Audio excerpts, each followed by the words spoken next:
I'm going to tell you something you won't like. Your mind isn't as strong as you think. I know, because a single piece of criticism can crush you, one bad piece of news can break you, and one person can steal your peace. Want to stop being fragile? The Stoics had the exact formula to build a mind that can take the hits. And today, you're going to learn it. Building a strong mind isn't a luxury, it's a necessity. Because life won't stop hitting you, and if your mind collapses at the first blow, everything else will fall apart too. The Stoics knew this well. True strength isn't in the body, but in the ability to stay calm, to withstand criticism, and to keep your course even when everything around you is falling apart. In this video, you're going to learn how to train your mind so that nothing and no one can ever hurt you again. This isn't about hiding your emotions or turning to stone. It's about learning how to use them wisely, so you stop being a prisoner of fear, doubt, and the opinions of others. Stay with us until the end, because here you're going to learn how to build a mind so strong, nothing can break you. Before we continue, if you feel this content is helping you, subscribe and join as an exclusive member to access content we don't share anywhere else. And tell me in the comments, what do you think truly builds an unbreakable mind? Or if you prefer, declare it loud and clear, Stoic at heart. Today I master my mind. Ready? Let's begin. 1. Train your mind every morning. Picture a rock in the middle of the sea. The waves crash against it over and over. The winds whip it. The tide rises and falls. And yet, it stays right there, steady, unmoved. That rock isn't bigger than the ocean, but it has something that helps it endure. Deep inner solidity. That's exactly how your mind should be. Because life, trust me, won't stop pushing you. Every day brings new waves, criticism, setbacks, losses, disappointments. And if you haven't trained your inner world, any hit will carry you off like a dry branch floating in the current. If there's something the Stoics repeated again and again, it's this: real power lies in the mind. Marcus Aurelius, in his meditations, would start each day reminding himself that he'd come across selfish, envious, and unfair people. He didn't do this to feel bitter. He did it to shield his mind. It was like putting on armor before heading into battle. He knew the blow was coming, but he wasn't going to be caught off guard. That practice kept him grounded, like the rock in the sea. Now tell me, how many times do you start your day in the worst possible way? Alarm going off late, phone in hand, messages piling up, rushing. And without realizing it, you're already reacting instead of choosing. You start the day dragged by the noise, instead of starting by training your calm. And that's the key difference. A strong mind isn't born in crisis. It's built in daily routine. The Stoics called this exercise the premeditation of evils. Seneca advised thinking about what could go wrong, not to live in fear, but so that when it did happen, it wouldn't be a shock. Because when you expect perfection, any stumble breaks you. But if you've already visualized the obstacles, the impact is softer, and your response is clearer. It's like the wave still hits you, but you are ready to stand your ground. Don't think this is just for philosophers or emperors. Look at modern life. Simone Biles, the Olympic gymnast, admitted that her biggest battles weren't on the competition floor. They were in her mind. The pressure, the expectations, the constant judgment were breaking her from the inside. And she made a radical decision: to stop, to recover her calm, to train her mind more than her body. Every morning she reminded herself that her worth didn't depend on a medal. That shift not only saved her career, it saved her mental health. She understood that the rock was within her, not in the applause. And you, my friend, how are you training your mind each morning? If the answer is not at all, then don't be surprised if you feel fragile when the first wave hits. A strong mind is built in the small things. You don't need impossible rituals or hours of silence in a monastery. What you need is intention and consistency. For example, when you wake up, you could repeat to yourself what's beyond your control. Maybe that client who will complain, that person who won't change, or that situation you simply can't fix. By remembering that, you free yourself from wasting energy on what isn't in your hands. It's like taking a weight off before your day begins. You can also take a few minutes to visualize what might go wrong. It's not pessimism, it's preparation. If you imagine something might fail, the blow doesn't catch you off guard. You receive it calmly. It's like seeing the wave from afar, instead of letting it slam you out of nowhere. And don't forget your anchor. For some, it's conscious breathing. For others, writing a few lines. For others, repeating a phrase that brings them back to center. The important thing is that you have a place to return to whenever the noise tries to shake you. That simple gesture, repeated every day, becomes the foundation of your strength. Of course, at first you'll feel resistance. You'll tell yourself you don't have time, that you're too tired, that it's silly. But think about this. Would a soldier go into battle without armor? Saying you don't have time to train your mind is like saying you don't have time to protect yourself before heading into the fight. In the end, you'll pay the price either way, only with more pain. The Stoics didn't aim for perfect minds.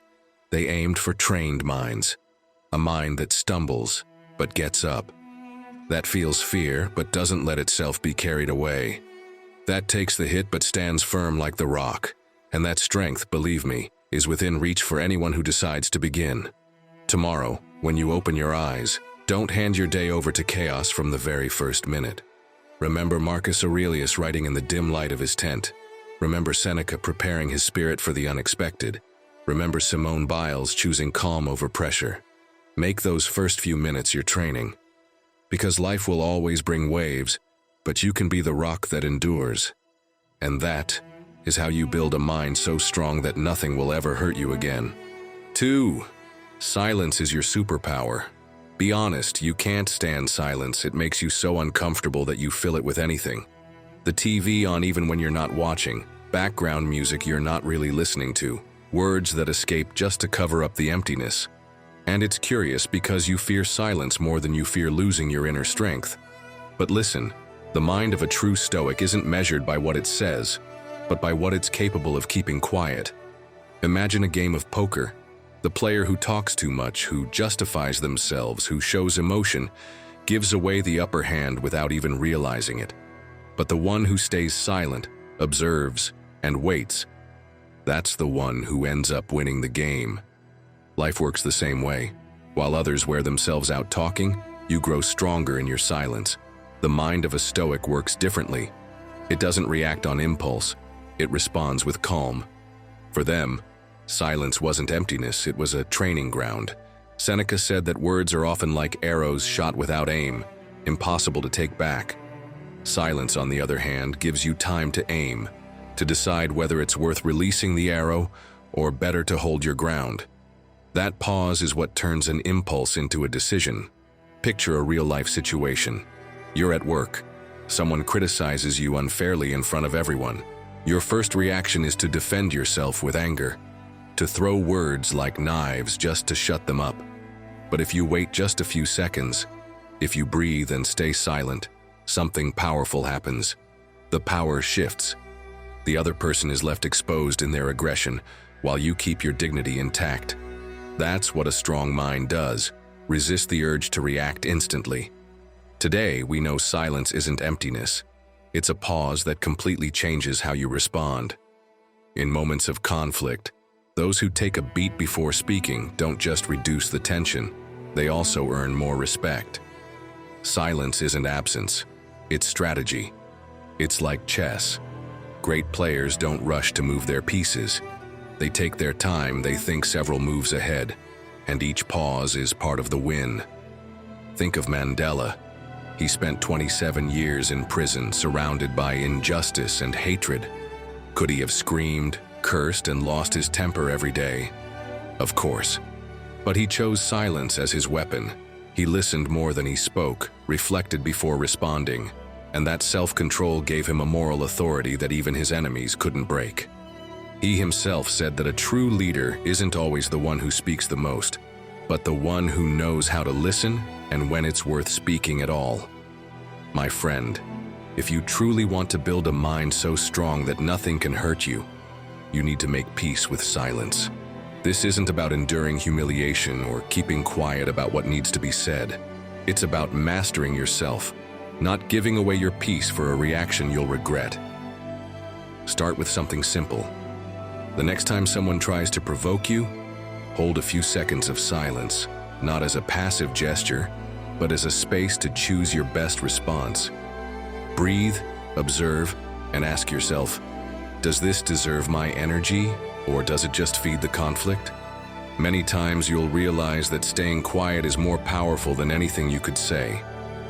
Another way to train this habit is to practice silence with yourself. Set aside a few minutes a day without background noise. No phone, no TV, no music. Just sit alone with your thoughts. At first it'll feel uncomfortable, almost unbearable. But with time, you'll see that in that empty space, you begin to hear what really matters. Your mind, your emotions, your direction. Silence isn't cowardice, it's power. It's the shield against impulsiveness and the weapon of those who decide with calm. When you learn to stay silent, you stop being a slave to your reactions and become the master of your choices. Let me leave you with these words from Zeno of Citium. Better to stumble with your feet than with your tongue, because in the end, a fall may hurt, but the wrong words can leave scars that go much deeper. Now, I want to hear from you. In what situations do you feel like you talk more than you should? Tell me in the comments. I want to read your story. And if you'd rather go straight to the point, write this phrase: today I choose the silence that makes me strong. That way I'll know you're one of those who are ready to build a mind so solid that nothing and no one can ever hurt you again. 3. Your body trains your mind. Picture a sword left abandoned in a corner. At first it shines, but over time, covered in dust and rust, it loses its edge. What good is a weapon if it can't cut? The same thing happens with you. Your body is the tool you use to move through the world. If you let it rust, your mind weakens too. Because even though we like to separate them, body and mind are one. And when the body shuts down, the mind shuts down with it. For a Stoic, the body was also a field for discipline. They weren't philosophers locked away in dusty libraries. They were men of action. Marcus Aurelius rode at dawn and marched with his troops in the cold the next day.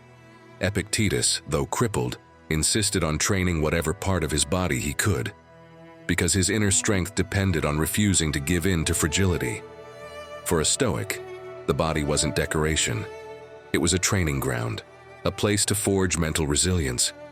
Now tell me, how many times have you said, "I'll start Monday"? That Monday never comes. And every excuse you make is like another layer of rust on your sword. You say you don't have time, but then spend hours staring at screens. You say you don't have energy, but movement is exactly what would give it to you. The problem isn't that your body can't.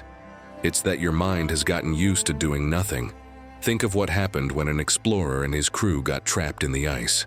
Ernest Shackleton faced the Antarctic when his ship was caught in frozen waters.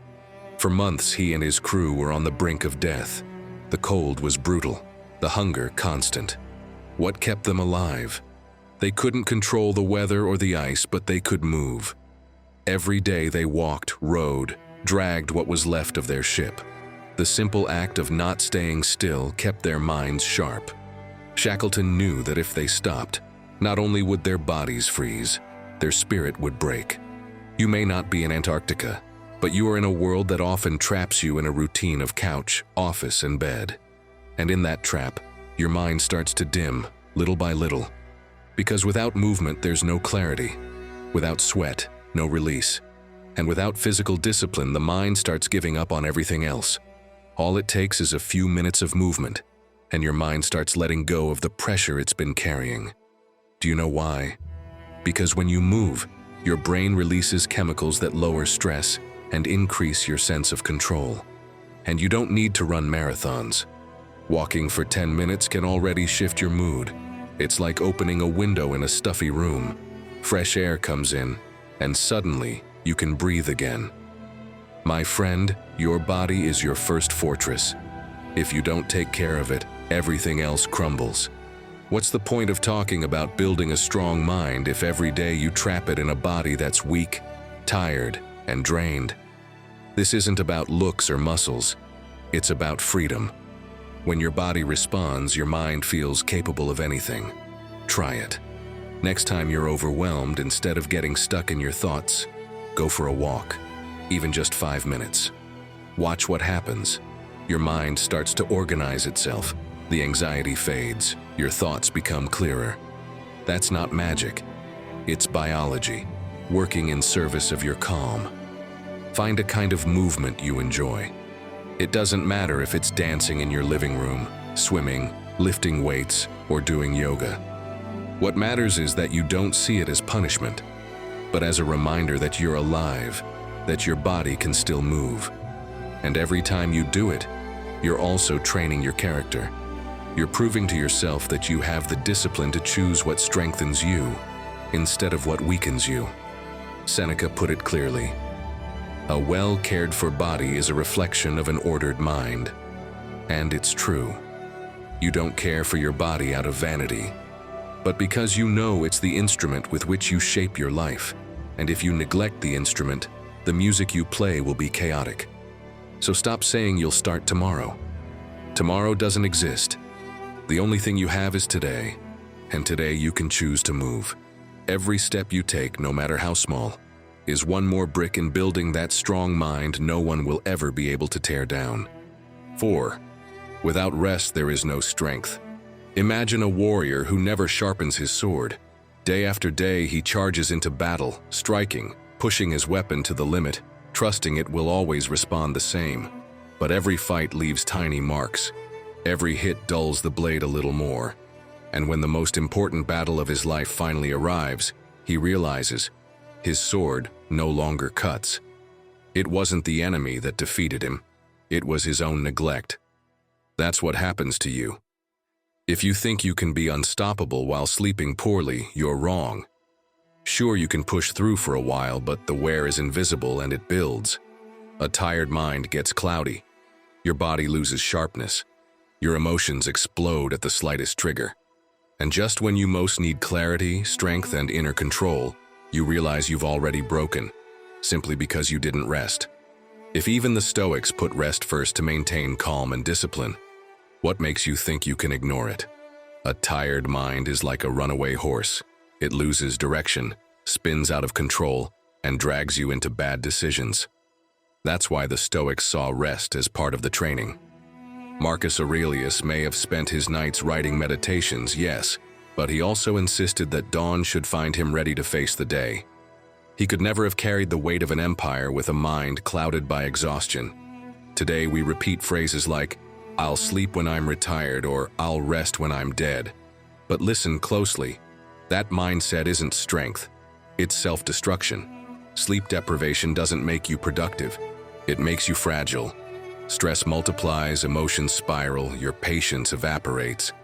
And tell me, how are you going to build a strong mind if every morning you wake up feeling like your head's carrying a backpack full of bricks? A powerful example is Jeff Bezos, founder of Amazon. In an interview, he admitted that protecting his 8 hours of sleep is one of his top priorities. He said that without rest, his decisions were mediocre, that the difference between a brilliant yes and a costly mistake came down to whether he'd slept well. And if someone running one of the most demanding companies on the planet put sleep at the top of his schedule, what excuse do you have? Science backs it up in detail.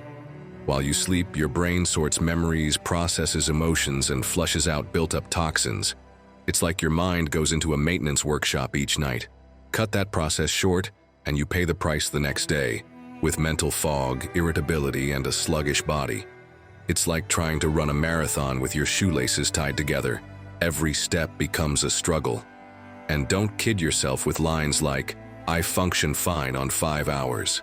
Maybe you survive on 5 hours, but your mind is paying an invisible price. You lose focus, your creativity dries up, your resilience cracks. A study published in Nature showed that sleep deprivation affects you the same way as having alcohol in your bloodstream. Slower reactions, more mistakes, fuzzier thinking. In short, your mental strength collapses without you even noticing. My friend, sleep is not a luxury. It's your foundation. An exhausted body multiplies your doubts. A tired mind fills up with fear. And the one who doesn't guard their rest is handing over their weapons to the enemy. So what can you do to reclaim your power?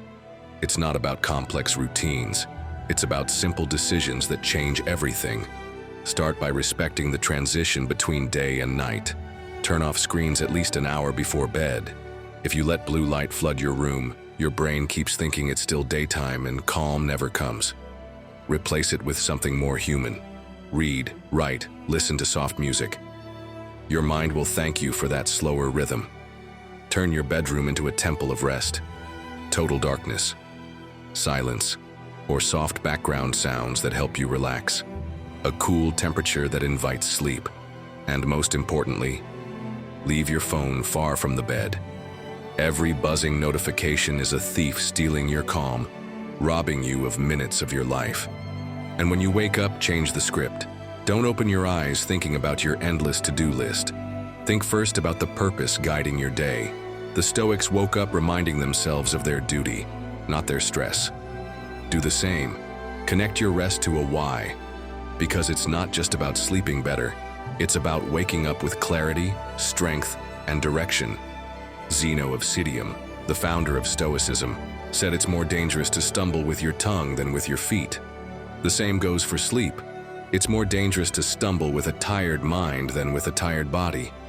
A tired body can recover with a little extra effort, but a weak mind, that ruins everything.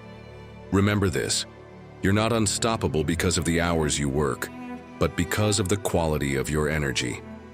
Sleeping is not wasting time, it's sharpening the sword. It's the quiet act that turns your mind into a fortress. And if you truly want to become someone that nothing and no one can break, then start tonight.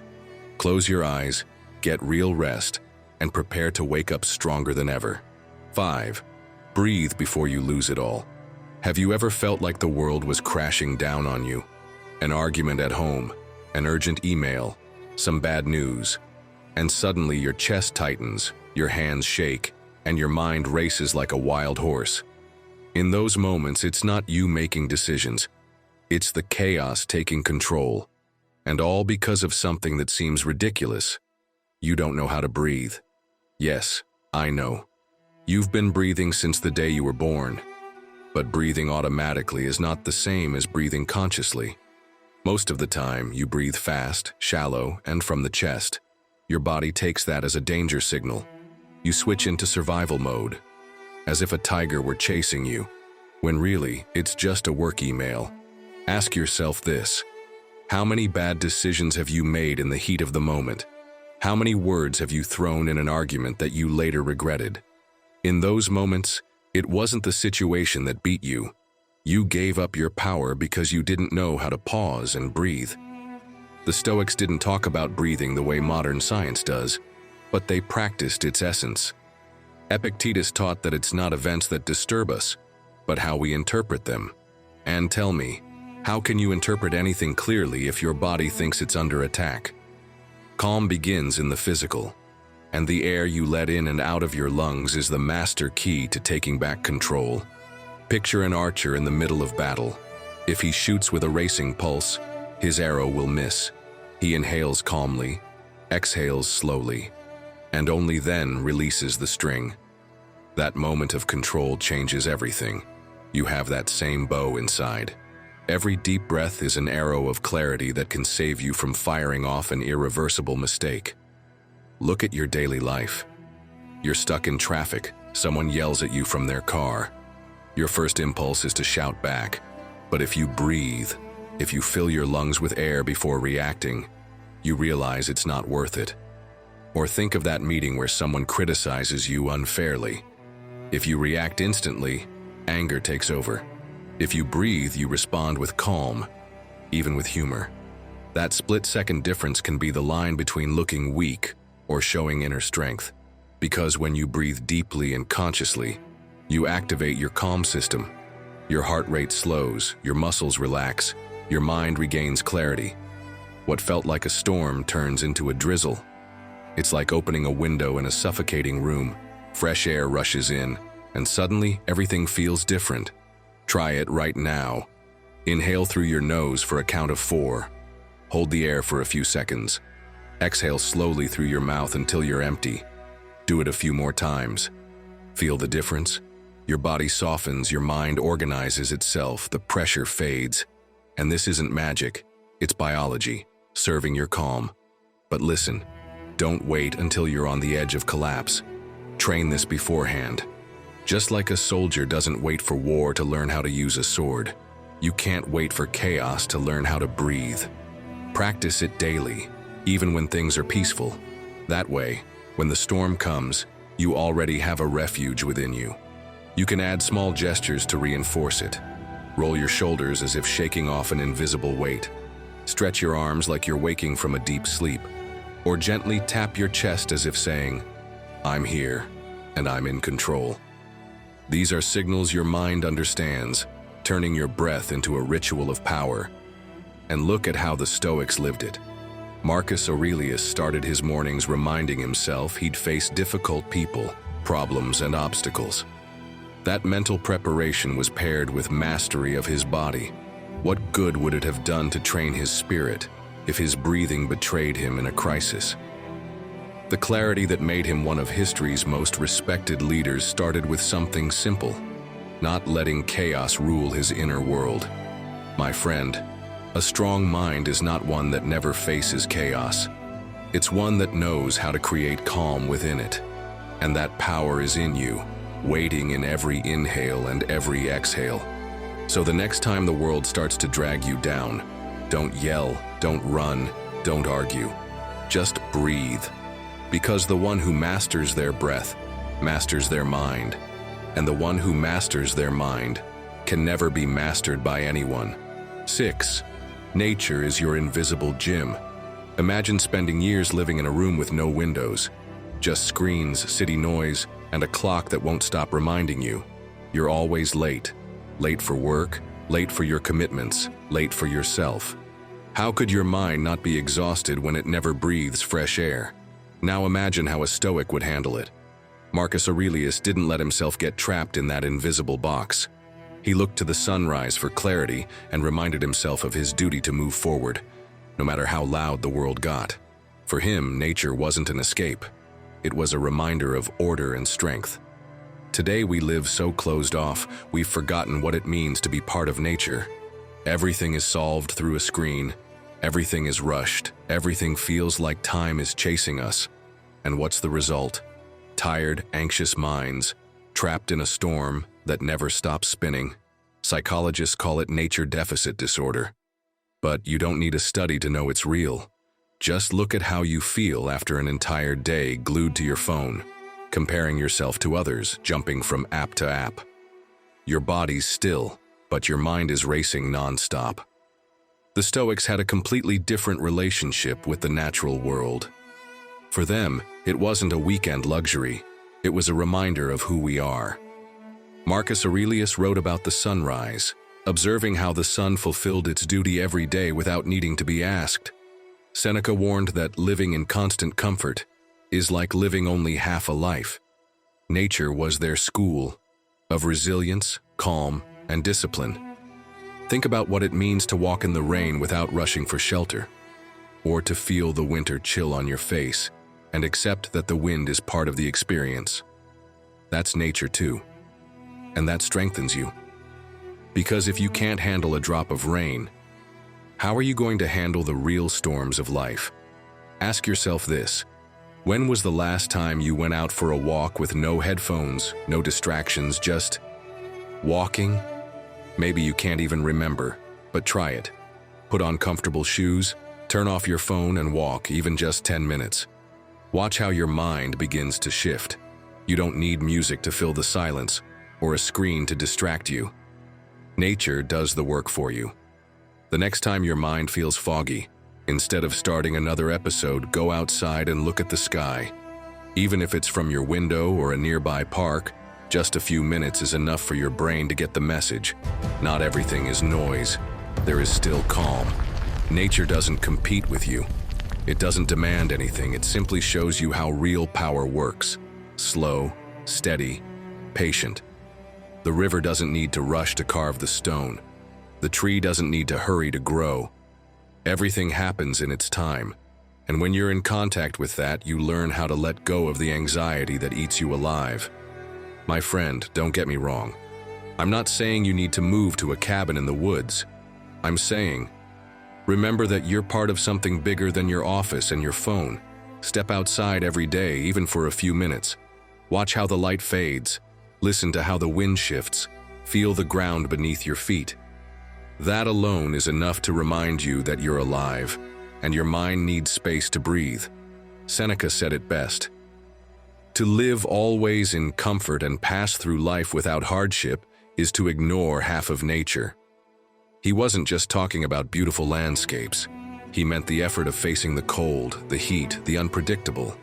Because every time you accept what nature gives you, you're training your character. And you? When was the last time you gave yourself a real breath in nature? Tell me in the comments. I want to hear from you. And if you want to declare it loud and clear, write, "Today I choose the nature that strengthens me." Next time you feel weak, don't look for the answer in another screen.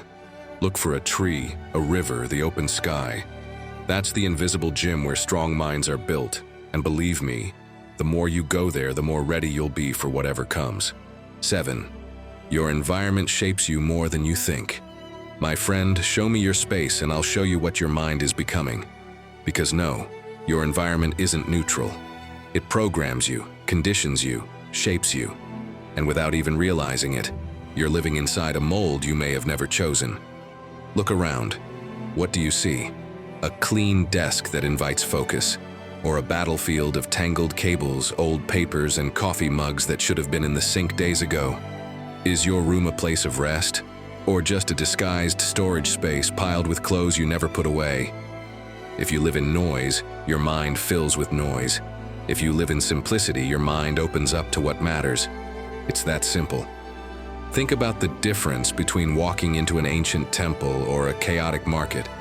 In the temple, your mind quiets down, your breathing slows.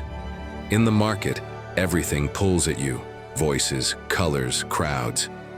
Now ask yourself, which of these spaces looks more like your daily life? The Stoics were clear about this. Your external environment is not something you can ignore. Seneca warned that the more you accumulate, the more of a slave you become to your possessions. And he wasn't just talking about things, he meant distractions too. A cluttered table, a room full of useless objects, a house that's always noisy. Each one is a reminder of chaos, and eventually, that chaos creeps into your mind. Now imagine how a Stoic would live today. He wouldn't crowd his desk with useless gadgets or hoard clothes he never wears. He'd live with just enough, not because he despised material things, but because he knew that the unnecessary steals clarity. Marcus Aurelius ruled an empire, and still, he wrote in the solitude of his campaign tent, surrounded only by what he needed. That was enough. Now come back to yourself. What does your space look like? Is your desk a museum of things you never use? Is your room buried under piles of clothes you've stopped seeing? Is your home always buzzing with background noise, the TV on, your phone vibrating every 2 minutes? Then don't be surprised if your mind can't find peace. Your space reflects what you carry, and worse, it reinforces the chaos you're already stuck in. But here's the good news. You can design your environment to work for you. It's not about having a perfect house or living like a monk. It's about removing what gets in your way and keeping only what strengthens you. Try this. Open a drawer and ask yourself, does this serve me, or is it just taking up space? If it doesn't help, it hinders. And this isn't just about physical objects. It's about mental clutter too. If your living room is filled with screens, don't expect clarity. If your bed is also your office, dining room, and hangout spot, don't expect real rest. Your brain needs clear signals to know what belongs where. Redesign your environment like you're the architect of your mind. If you want to read more, put your books where you can see them. If you want to work out, leave your sneakers by the door. If you want peace, remove what drains your energy. Let your space push you in the direction you want to go, not in the direction you're trying to escape. A clean space isn't about aesthetics, it's an act of discipline. Every item you choose to keep should remind you of who you want to become. Every unnecessary thing you remove is weight lifted from your mind. My friend, your environment isn't just a backdrop, it's the stage where your character is trained. And if you live surrounded by noise, don't expect clarity. If you live surrounded by the essential, you'll find strength. So tell me, what are you going to do with your environment? Will you keep letting it shape you into someone scattered, drained, and overwhelmed? Or will you turn it into the fertile ground where the strong mind you desire can finally grow? 8. Adversity is your hidden teacher. How many times have you thought life was being unfair to you? You lose a job, a plan falls apart, someone you trusted lets you down, and the first thing that pops into your head is the complaint, "Why me?" And without realizing it, every time you say it, you make yourself a little more fragile. But listen, a Stoic would ask you, what if life isn't punishing you but shaping you? What if every obstacle is a disguised opportunity to make you stronger? Look at the story of Thomas Edison. As a child, his teachers labeled him incapable of learning. His mother, instead of accepting that fate, chose to educate him at home. Edison grew up facing failure after failure. He tried thousands of times before making the light bulb work. Most people would have given up. He didn't. Every failure was one more step in his training. And when he finally succeeded, it wasn't because life made it easy, but because he learned how to endure hardship. The Stoics saw adversity the same way. Marcus Aurelius wrote that a calm mind in the middle of the storm is like a fortress no one can conquer. That idea wasn't poetry, it was survival. He ruled an empire filled with plagues, wars, and betrayals. Could he have drowned in complaints? Absolutely. Did he? No. He turned every blow into a chance to prove who he was. Picture yourself running an obstacle course. At first you stumble, fall, scrape your knees. It's uncomfortable, it hurts. But every time you get up, your muscles grow stronger. Every hurdle you clear builds your endurance. Every fall trains your mind not to quit. The course isn't your enemy, it's your gym. And life works the same way. Adversity doesn't come to destroy you, it comes to mold you. The problem is, sometimes you don't want to hear that. You'd rather see the obstacle as an enemy instead of as a trainer. And that, right there, is the difference between a weak mind and a strong one. Now think about yourself. That breakup that hurt more than you admit. That project you gave your all to that failed. That moment when you thought you couldn't go on. What happened after? You survived. And with distance, you probably learned something you couldn't have discovered in comfort. That you're stronger than you thought. That you could rise even when you had nothing left. That your worth didn't come from what you lost, but from what you built after it. My friend, stop asking, "Why me?" and start asking, "What is this here to teach me?" That question changes everything. Loss stops being punishment and becomes a lesson in detachment. Criticism stops being an attack and becomes a chance to grow in patience. Failure stops being an ending and becomes a new beginning. Seneca said that a wise person is like a fire. Everything that falls into it becomes fuel. That line holds the secret. What destroys some people strengthens others. Which side do you want to be on? Next time life hits you, laugh at the problem. Yes, laugh. Because if you'll look back on it years from now and see it as something small, why wait that long to take away its power? Ask yourself what you can learn. Turn every difficulty into training. Because every blow you endure adds one more muscle to your character. Think of a boxer. He doesn't become a champion by dodging easy fights. He becomes a champion by getting hit and learning from every round. You are that boxer in your own life. And every time adversity pushes you against the ropes, you have a choice: to give up or to come back stronger. So the next time something falls apart, don't see it as the end. See it as the obstacle course preparing you to go farther. See it as the fire that can either consume or forge you, depending on what you decide. See it as your chance to prove to yourself that you can be stronger than you were yesterday. Because in the end, what matters isn't how many obstacles appear. It's who you become while overcoming them. And there, right in the middle of difficulty, is where the strong mind is born, the one that nothing and no one can ever break again. And if right now you feel like every obstacle is weighing you down more than it should, it might be rooted in something deeper, in what you think every day, in what you let enter your mind without even noticing. That's why, if you really want to keep strengthening your mind, watch the video on screen. It'll show you how your thoughts are shaping who you're becoming, even if you don't see it yet. 9. Do it now, or you never will. My friend, I hate to be the one to tell you this, but it's not your lack of talent that's holding you back. It's not your lack of resources either. What's really keeping you stuck is something much simpler. You're still waiting for the perfect moment, and while you wait, time slips away.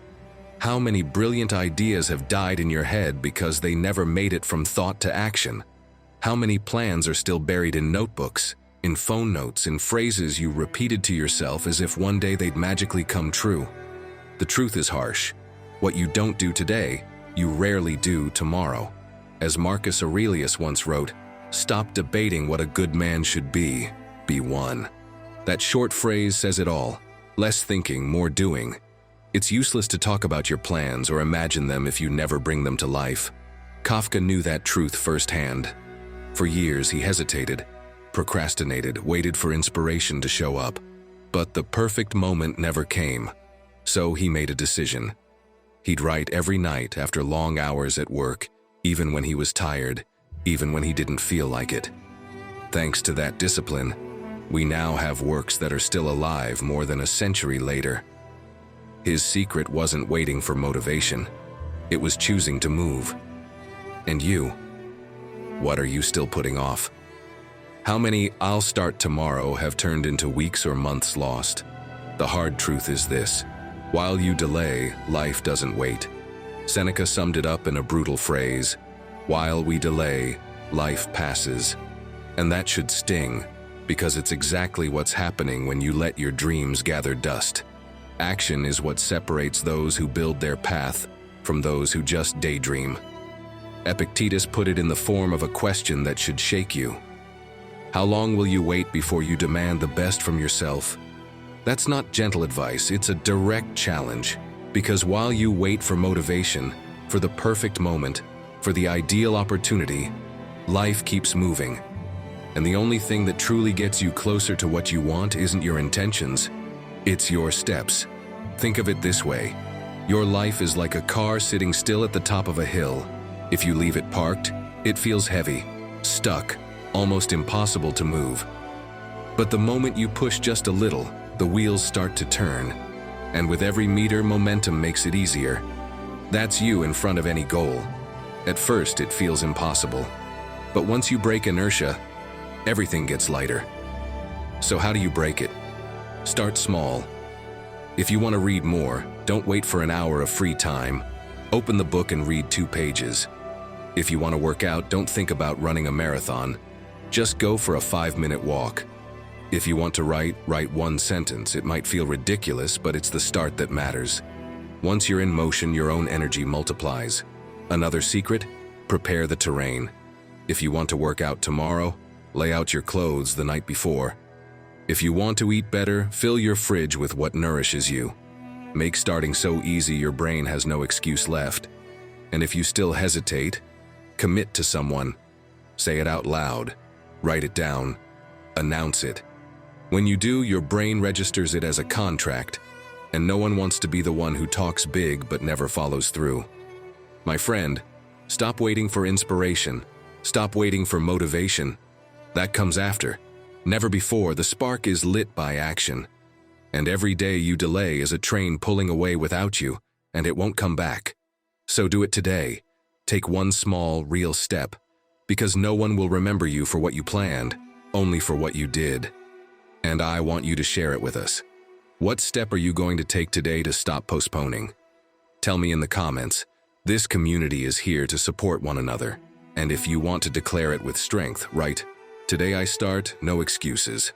That's how we'll know you're one of those who take action, not just talk about it. 10. Be grateful, or stay trapped in scarcity. My friend, listen closely. The way you see the world decides whether you live in fullness or whether you carry a constant feeling of emptiness. You can wake up every morning thinking about what you lack, what you haven't achieved yet, what others have that you don't. Or you can train your mind to notice what's already in your life, how far you've come, what you now enjoy that you once didn't have. The difference between those two mindsets is the difference between living in scarcity or in abundance. This isn't some modern trend from psychologists or motivational speakers. Marcus Aurelius was already doing this almost 2,000 years ago. In his meditations, he wrote reflections of gratitude, not just for the good things, but also for the difficult ones. He gave thanks for adversity, because it gave him a chance to strengthen his character. He gave thanks for problems, because they taught him patience and self-control. His mindset wasn't, "Why is this happening to me?" but, "What can I learn and be grateful for in this?"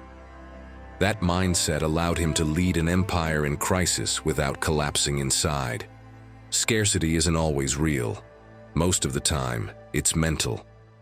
Epictetus reminded us often, what matters is not what you have, but how you use it. If you believe you need more to be happy, it will never be enough. If you think what you have now isn't sufficient, you'll always live in frustration, even if on paper you lack nothing. Picture two people living the exact same day. The first one opens their eyes and thinks, "Ugh, Monday again. This sucks. It's cold, I've got way too much work, I barely slept." And that neighbor is still making noise. Before even getting out of bed, they're already dragging a chain of complaints. The second person opens their eyes and thinks, "Another day, another chance. The sun's out. I'll enjoy a quiet coffee before I get started. Let's see what I can get done today." The circumstances are identical. What changes isn't the reality, it's the perspective.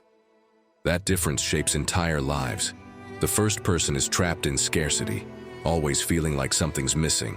The second lives in abundance, finding strength in the small things. So, how do you train your mind to see like that? Start with a very simple habit. Each morning, write down 3 things you're grateful for. They don't have to be grand achievements or life-changing events. Small details are enough. I slept well. There's food in the fridge. A friend checked in on me. Why do it? Because your brain is wired to focus on the negative. It's an ancient survival mechanism. Spot the danger, detect the problem. But if you train it every day to notice the good, over time, it rewires the way it sees your entire life. And it's not just about being grateful for the positive. True strength lies in learning to be grateful even for the uncomfortable. Did a plan get canceled? Maybe that's exactly the rest you needed. A problem at work?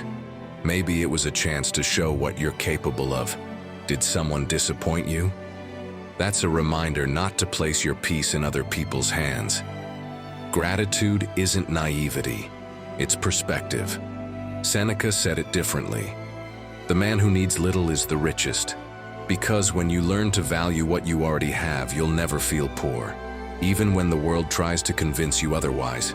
Think about this. Every day you go without practicing gratitude is like walking around with a veil over your eyes. You don't see what you already have, you only see what's missing. And living like that traps you in endless dissatisfaction. But when you start being grateful, that veil lifts. You start to realize there is already enough to feel whole, even if you're still on the path toward your goals. My friend, you get to choose. Keep stacking complaints that don't change anything. Or train your mind to see the abundance already present. This isn't about denying the hard stuff, or forcing yourself to smile when you don't feel like it. It's about recognizing that even in the difficult moments, there's something that can make you stronger, something you can thank. So I'll ask you directly, do you want to keep living in scarcity, or do you want to start training your mind in gratitude? Remember, gratitude isn't just a nice idea. It's the key to seeing clearly, to building a strong mind, and to letting go of the feeling that you're always missing something. 11. Pause before you lose control. Picture yourself in the middle of a chess match. Your opponent makes a move, and without thinking, you immediately make yours. No calculation, no strategy, just a reaction, like a spring-loaded reflex. Seconds later, checkmate. You've lost. Not because you lacked talent, but because you didn't give yourself a moment to breathe. Now tell me, how many times do you do the exact same thing in real life? Someone makes a comment that stings and you fire back without a filter. A problem comes up at work, and you jump into action like putting out the fire matters more than figuring out what started it. You live like a pen spring, ready to snap at the slightest push. Reactive, impulsive, without pause. And sure, what starts as a moment of release usually ends in regret. Daniel Kahneman explained it in Thinking, Fast and Slow. Your brain runs on two systems, one fast, emotional, reactive, the other slow, thoughtful, deliberate. The problem? We get stuck in the first one. We react before we're even aware of it, like we're programmed to explode without thinking. But listen, even the Stoics struggled with that.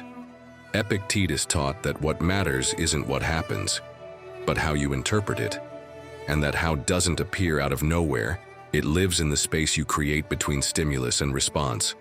If there's no space, if you react instantly, you give away your control. Picture a simple scene. You invite your aunt over after months without seeing her. You make coffee, you chat, and suddenly she blurts out, "Wow, there's dust on the table. You really should clean more." Your first impulse is to snap back. "Well, if it bothers you that much, why don't you clean it?" Or you shut down, fake a smile, and say, yeah, whatever you say." What does that get you? A ruined afternoon. Now imagine a different move. You take a deep breath, you pause for a few seconds, you think, "Do I really want to fight over this?" Then you smile and say, "I'll keep that in mind. Now tell me, how have you been?" That pause changes everything. What could have been a pointless battle becomes a normal conversation. I know what you're thinking. Easier said than done. And you're right. In the heat of the moment, when your blood's boiling, the last thing you want to do is pause. But that's exactly where a trained mind shows its strength. So how do you train it? Start with the 3-second rule. The next time something irritates you, don't speak right away. Count to yourself. 1, 2, 3. That mini space is like a floodgate. It doesn't block the emotion, but it keeps it from overflowing. Another tool, change the question. Instead of, "Why did they say that to me?" ask, "Does this comment help me in any way?" Maybe it's a useful critique. Maybe it's just noise that doesn't deserve your energy. That one shift in perspective puts you back in control. And don't underestimate the power of your breath. Inhale slowly. Exhale even slower. It might seem small, but biologically, it shifts your brain out of fight-or-flight mode and into clarity. It's like switching from a runaway car to one with both hands on the wheel. Marcus Aurelius practiced this daily. In his meditations, he reminded himself not to be carried away by other people's anger. His secret wasn't repression. It was pause, observation, choice. That's what made him untouchable. No one could make him react in a way he didn't choose. My friend, a strong mind isn't one that never feels anger, fear, or sadness. It's the one that knows how to create space in the middle of those emotions. That space is your fortress. It's where you decide whether to react impulsively or respond with strategy. Remember chess. The moves that change the game aren't the quick ones. They're the thoughtful ones. The same is true in your life. You are not defined by what you feel in the moment, but by what you choose to do after you feel it. So next time something gets under your skin, don't act like a spring. Breathe. Count to 3. Change the question. And then respond. Because the one who masters that tiny space between stimulus and response masters their entire life. In the end, it all comes down to this. No matter how much you train, organize, or hold your tongue, if you don't change the way you think, you'll always feel like something's missing. And that's exactly what we're about to tackle next. The thing that can truly make you unbreakable. 12. Saying no is a superpower. If there were an app that tracked how many times you say yes in a day, you'd probably be shocked. Yes, I'll handle it. Yes, I'll be there. Yes, it's fine. And by the end of the day, when you finally get a moment for yourself, there's nothing left in the tank. You've spent all your time on other people's commitments. And the strangest part? Almost none of those yeses were really yours. Marcus Aurelius would have said it plainly. If you don't make your own choices, others will make them for you. And once your decisions belong to someone else, so does your life. Saying no isn't selfish. It's clarity. It's drawing boundaries to protect what actually matters. Picture this. You finish an exhausting week. You come home dreaming of a hot bath, a book, maybe just an early night. Then a message pops up. Dinner tonight with everyone? You're coming, right? And there you are, staring at the screen, feeling that familiar pull of guilt. You type, "Sure, see you then," even though the last thing you want is to go out.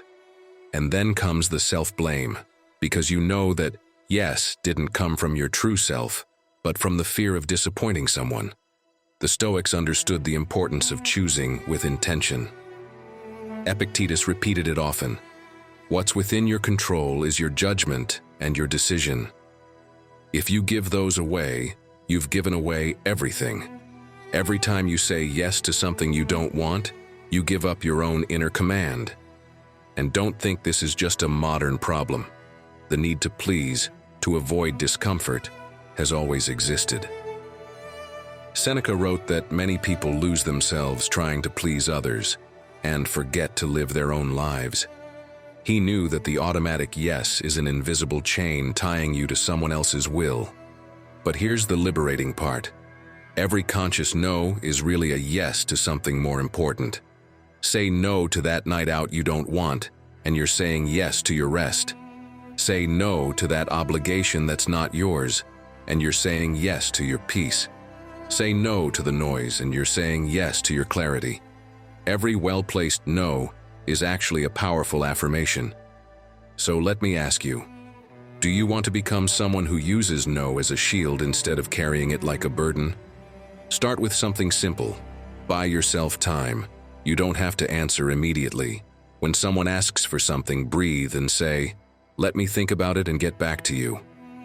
That little space, even just a few seconds, lets you choose from calm instead of pressure. Another tool? Have your go-to phrases ready. It might sound odd, but it works. If you always fall into the same auto-yes trap, practice responses like, "Right now I can't commit to that," or "Thanks for thinking of me, but I'll have to pass this time." It's easier to say no when the words are already there, rather than scrambling for a polite excuse. And most of all, remember your most important yes. Because here's the truth, you're never saying no in isolation. You're saying it to protect something. Maybe it's your health. Maybe it's your time. Maybe it's your peace or your personal project. Every time you say yes to everything others want, you're saying no to what truly matters. And if you don't protect what's essential, who will? Even the greats understood this. Warren Buffett put it bluntly. The difference between successful people and really successful people is that really successful people say no to almost everything. Not because they don't care, but because they know their time is limited and their energy must align with what matters most. My friend, saying no isn't rejecting the world. It's choosing to live your life instead of someone else's. It's a superpower few dare to use, because it takes courage. Courage to disappoint when necessary. Courage to stand by your decision. Courage to understand that your peace matters more than someone else's approval. So next time you feel pressured to say yes out of guilt or obligation, remember this. You don't owe anyone more than you owe yourself. And learning to say no is one of the most freeing things you can practice. In the end, it's not about saying no to everything. It's about only saying yes to what adds value. Because a strong mind doesn't live trying to please everyone. It lives in alignment with what it knows is essential. And right there, in that clear boundary, is where your real freedom lives. Building a strong mind isn't a matter of luck. It's the result of what you choose every single day. It lives in the habits you practice, in the silent battles you fight, in every yes that brings you closer to what matters, and in every no that protects you from what doesn't. Don't wait for magical transformations, because true strength is forged step by step, in daily discipline, and in how you choose to respond to whatever life throws at you. And if you've made it this far, I want you to declare it in the comments. Write, "I forge my mind with every decision." That way, I'll know who the true Stoic warriors are, the ones who made it all the way to the end. Don't forget to subscribe and hit the like button so you don't miss what's coming next. Also, check the description box. We've left some resources there to help you dive deeper into Stoic teachings. Our goal is to bring you as much value as possible. And if at any point you feel like supporting us so we can keep creating this kind of content, you'll find how to do that in the pinned comment. Now, I invite you to explore the playlist on screen. It's designed to help you face life with greater wisdom and confidence. Click it, and let's keep growing together. Until the next talk, take care, and keep embracing your inner Stoic.